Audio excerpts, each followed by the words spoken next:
E aí, família Lúculos, eu sou o Jonatas Rocha e seja muito bem-vindo ao nosso canal.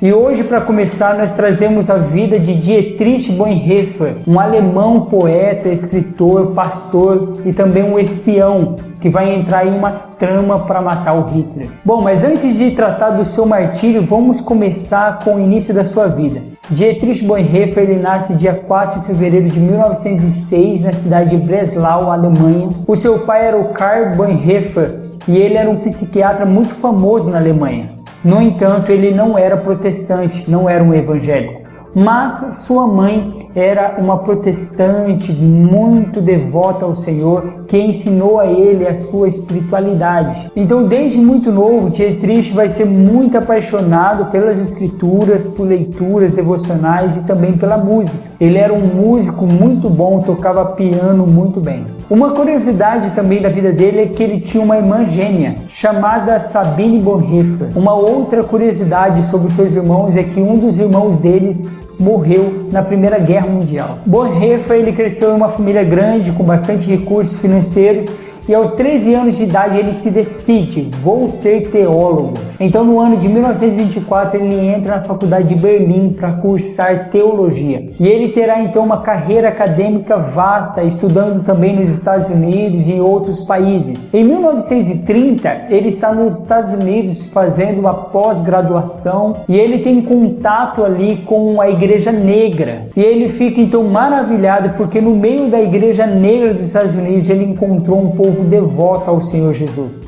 Ele chegou a dizer que os americanos falavam de tudo nas suas igrejas, menos do Senhor Jesus. Mas na igreja ali dos negros ele teve um contato muito íntimo com a palavra, ele se apaixonou pelo louvor americano, mas em 1931 ele decide voltar à Alemanha, vendo que a igreja alemã precisava dele. Quando ele volta, ele percebe que o partido nazista está em ascensão e Hitler está crescendo em popularidade. E Bonhoeffer será um dos primeiros a perceber os planos malignos do Hitler. E quando Hitler assume o poder na Alemanha em 1933, a fala de Bonhoeffer na rádio é cortada porque ele começa a criticar o título Führer, dizendo que Cristo é o único líder da igreja e que todo governo que tenta se divinizar se torna diabólico. A rádio corta então a fala de Dietrich, que estava criticando o Führer, Adolf Hitler, mas Dietrich não se cala, ele começa a ministrar sobre a importância de proteger os judeus,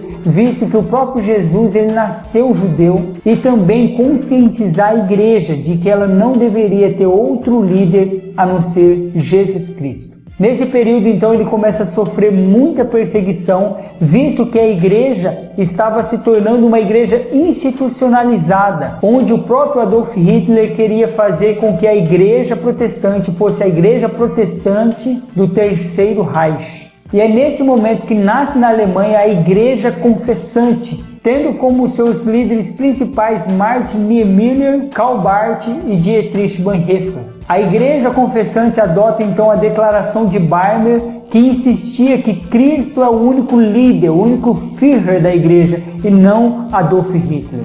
Em 1935, Dietrich então monta um seminário subterrâneo para ensinar pastores da Igreja Confessante, mas o seminário é descoberto e é fechado pela Gestapo, a polícia nazista, em 1937. E Martin, um dos líderes da Igreja Confessante e também muito amigo do Dietrich Bonhoeffer, é preso nessa operação da Gestapo. Foi também nesse ano de 1937 que Dietrich Bonhoeffer lançou o seu principal livro, o livro mais famoso, Discipulado. Sobre esse livro nós temos 2 vídeos aqui no canal e eles estarão aqui no card para você conferir 2 trechos maravilhosos desse livro muito bom chamado Discipulado. Depois desse período, Dietrich volta novamente aos Estados Unidos, mas ele fica pouco tempo lá, se sentindo muito incomodado e com um forte desejo de voltar e lutar debaixo da orientação do Senhor a favor da Igreja Confessante. Quando ele volta à Alemanha, ele recebe um convite para fazer parte da BIR, Serviço Secreto das Forças Armadas. Era uma instituição de espiões em favor do nazismo. Porém, os líderes estavam descontentes com Adolf Hitler e queriam tirá-lo do poder. Dietrich foi convidado exatamente para fazer essa espionagem em favor dos países aliados contra a Alemanha. Ele seria então uma espécie de ministro das relações exteriores. Com muita luta interior e muita oração, ele aceita esse ofício e ele vai passar muitas informações valiosas que prejudicavam então os nazistas. Ele também fará parte de uma operação que irá salvar 14 judeus na Alemanha, emitindo a eles passaporte para que eles pudessem fugir do país. E por fim ele vai entrar em um trama para matar o Hitler. A operação na qual ele estava envolvido não dá certo, os seus amigos são presos e ele começa a ser perseguido e investigado. Em 1942 ele foi proibido de escrever e de falar em público. E em 5 de abril de 1943, depois de algumas tentativas e tramas para matar o Hitler que não foram levadas a cabo, ele é preso e levado para a prisão de Tegel. A princípio, os nazistas só tinham contra ele acusações vagas. A Operação 7, a qual ele tinha ajudado 14 judeus a saírem do país, a sua evasão do serviço militar, não querendo se alistar para a guerra, e também os seus frequentes discursos e escritos contra o Führer, contra Adolf Hitler. Dietrich está preso então em 1944, quando acontece o maior atentado contra o Hitler. Em 20 de julho de 1944, Klaus von Stauffenberg tenta matar o Hitler e ele quase conseguiu. Essa história está relatada em um filme maravilhoso chamado Operação Valkyria. Se eu fosse você, eu assistiria esse filme para você ver todo esse trama que quase deu certo. Klaus von Stauffenberg era um oficial alemão e ele tinha acesso ao Hitler. E ele leva então uma bomba em uma maleta em uma reunião onde o Hitler estaria presente. Hitler estava então nessa reunião com todo o Estado-Maior alemão, com muitos mapas na mesa, vendo todas as suas táticas militares,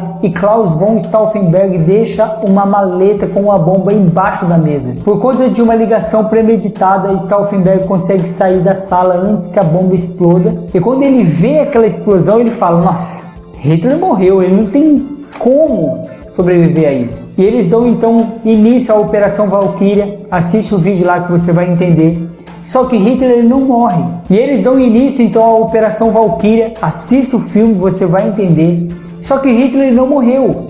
E no final das contas, Klaus von Stauffenberg e os seus amigos que estavam envolvidos no trama vão ser mortos naquela noite. Mas a Gestapo, a polícia nazista, não para por aí. Abre uma longa investigação para ver todos aqueles que estavam nesse trama. Então é descoberto que vários amigos do Dietrich Bonhoeffer estavam envolvidos e também consegue encontrar um papel onde estava escrito o nome do Dietrich Bonhoeffer em um dos tramas para matar o Hitler. Não era o mesmo de 20 de julho, mas foi o suficiente para condená-lo à morte. Assim, Dietrich foi condenado à morte, muito provavelmente pela própria mão do Hitler. Ele foi transferido da sua prisão em Berlim para um campo de concentração de Flausenberg, onde ele foi executado no dia 9 de abril de 1945, apenas 2 semanas antes de os soldados americanos libertarem o campo de concentração. 3 semanas antes do suicídio de Hitler e menos de um mês para o fim da guerra. Aprove a Deus recolher esse homem dessa forma tão trágica. Ele foi então executado nesse campo de concentração de Flausenberg,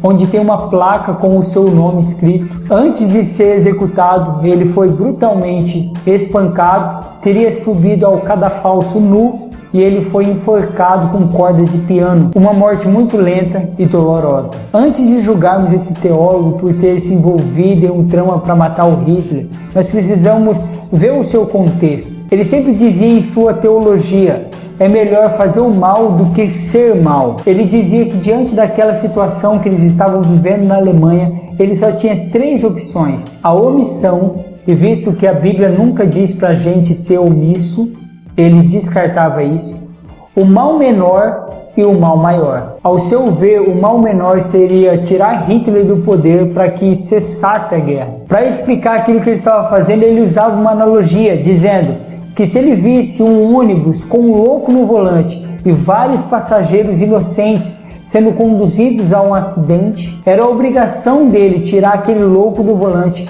mesmo se fosse necessário usar a força física. Entre o mal maior e o mal menor, escolha sempre o mal menor, mas nunca a omissão. Bom, essa foi a história do Marty de hoje. O Marty que morreu muito novo, antes de completar 40 anos, mas foi um grande teólogo, um grande homem de Deus da história da igreja. Para encerrar esse vídeo, eu quero indicar para você um filme, O Agente da Graça, que vai contar a história do Dietrich Bonhoeffer até a sua morte. Bom, esse foi o vídeo de hoje. Se você gostou, se inscreva aqui no canal e também deixa um comentário de um Marty que você quer ver aqui no canal. Nós vamos gravar esse vídeo para você. Não se esqueça do joinha, tamo junto, você faz parte da família Luta.